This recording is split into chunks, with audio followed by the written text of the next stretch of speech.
Hello दोस्तों, मैं Prince और स्वागत करता हूं आपका आज के इस वीडियो में। आज के इस वीडियो में मैं विलियम ब्लेक की कविता द लैम्प को लाइन बाय लाइन एक्सप्लेन करने वाला हूं। और इस वीडियो में आपको इस कविता की इंट्रोडक्शन, नोटेबल लाइंस जो एग्ज़ाम में अक्सर पूछी जाती है, लाइन बाय लाइन एक्सप्लेनेशन और इस कविता की समरी मिल जाएगी। तो चलिए ज़्यादा टाइम ना वेस्ट करते हुए इस वीडियो को स्टार्ट करते हैं। दोस्तों, वीडियो स्टार्ट करने से पहले इस कविता की कुछ इंट्रोडक्शन है जिसके बारे में मैं आपको बता दूं। द लैम्प विलियम ब्लेक के द्वारा एक poetry collection songs of innocence में 1789 में पब्लिश कराई गई थी।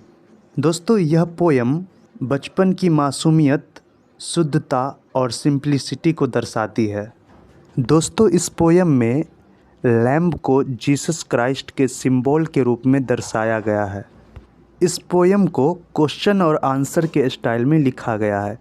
पहले स्टांजा में क्वेश्चन किया जाता है और दूसरे स्टांजा में उसी क्वेश्चन के आंसर दिए जाते हैं। दोस्तों, इस पोयम की कुछ इम्पोर्टेंट लाइंस है जो डायरेक्ट एग्ज़ाम में पूछ लिए जाते हैं, तो इसे मैंने यहाँ पे मेंशन कर दिया है। आप चाहे तो इसे नोट कर सकते हैं। तो चलिए वीडियो में आगे हम लाइन बाय लाइन इस पोयम को हिंदी में एक्सप्लेन करते हैं और वीडियो के एंड में आपको इस पोयम की समरी मिल जाएगी।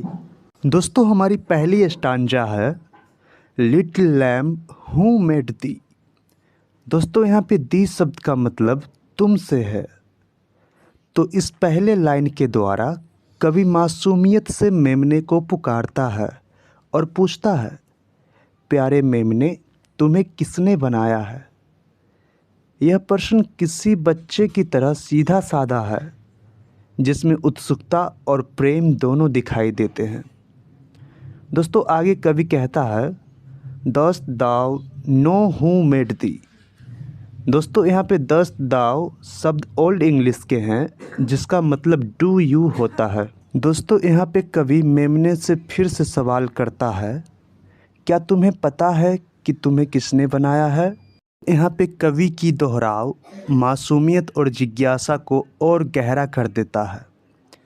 Give the life and bid the feed. दोस्तों, यहाँ पे विड शब्द का मतलब आदेश देना है। कवि कहता है कि जिसने तुम्हें जीवन दिया, उसने तुम्हें भोजन करने की शक्ति और स्वतंत्रता भी दी है। यह संकेत है कि ईश्वर ने सिर्फ जीवन ही नहीं दिया, बल्कि जीने का साधन भी उपलब्ध कराया है। By the stream and over the mead. दोस्तों, यहाँ पर ओवर शब्द ओवर को और मीड शब्द मीडो घास के मैदान को दर्शाता है।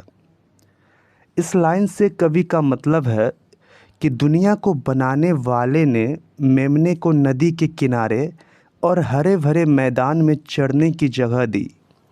यह पंक्ति प्रकृति की सुंदरता और शांति को दिखाती है।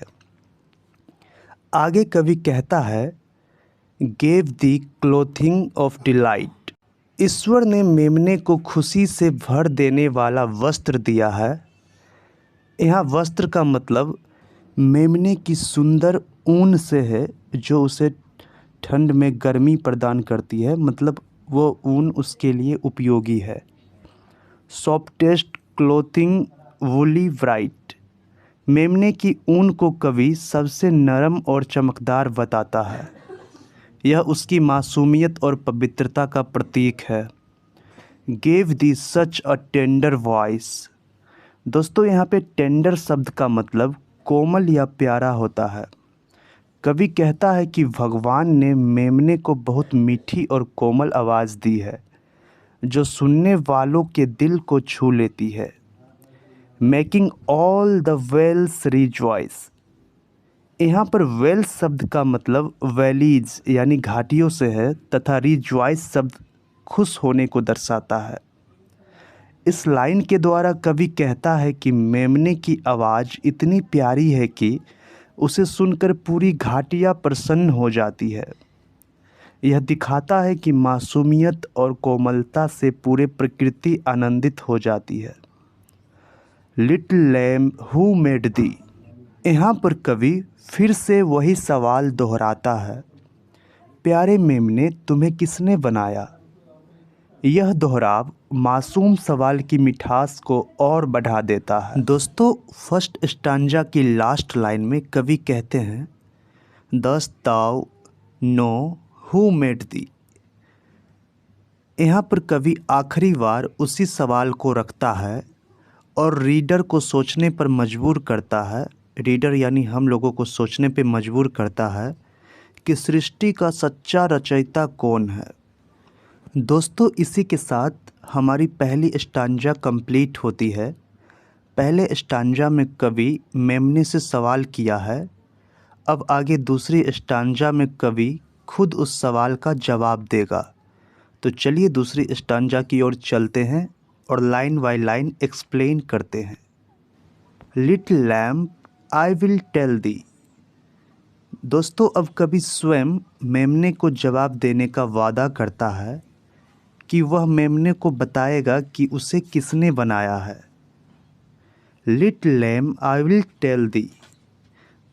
यहाँ पर कवि फिर से उसी वाक्य को दोहराता है और इस बार स्वर में उत्साह और प्रेम और भी स्पष्ट है।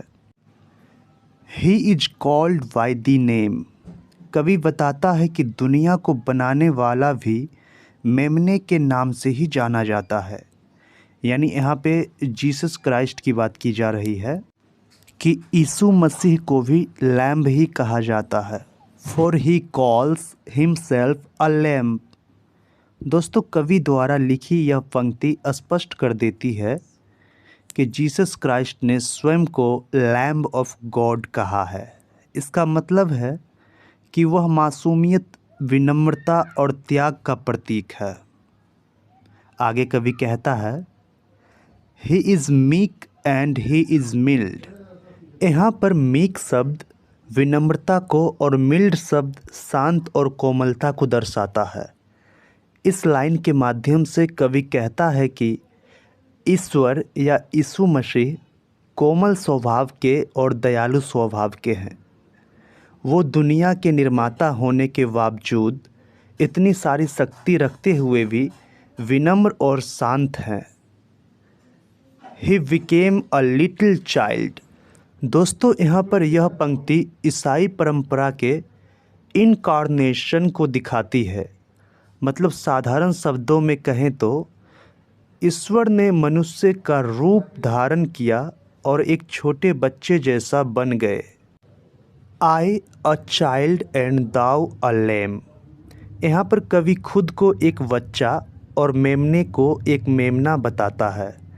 दोनों ही मासूमियत और ईश्वर की रचना का प्रतीक है।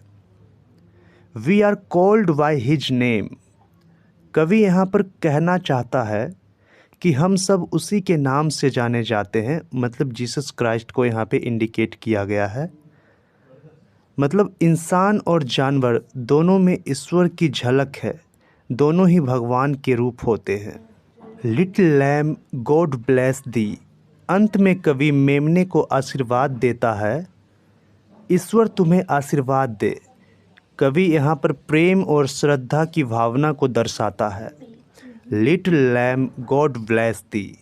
दोस्तों, यहाँ पर कवि ने फिर से वही आशीर्वाद को दोहराकर कविता को शांत, सरल और सुखद अंत दिया है। दोस्तों, इसी के साथ हमारी यह वीडियो कंप्लीट होती है। वीडियो में आगे मैंने इस कविता की समरी दी है। अगर आप चाहें तो वीडियो पॉज करके उसे लिख सकते हैं। मिलते हैं नेक्स्ट वीडियो में। अगर आपको यह वीडियो पसंद आई है तो वीडियो को लाइक करें और आगे की अपडेट पाने के लिए हमारे चैनल को सब्सक्राइब करें।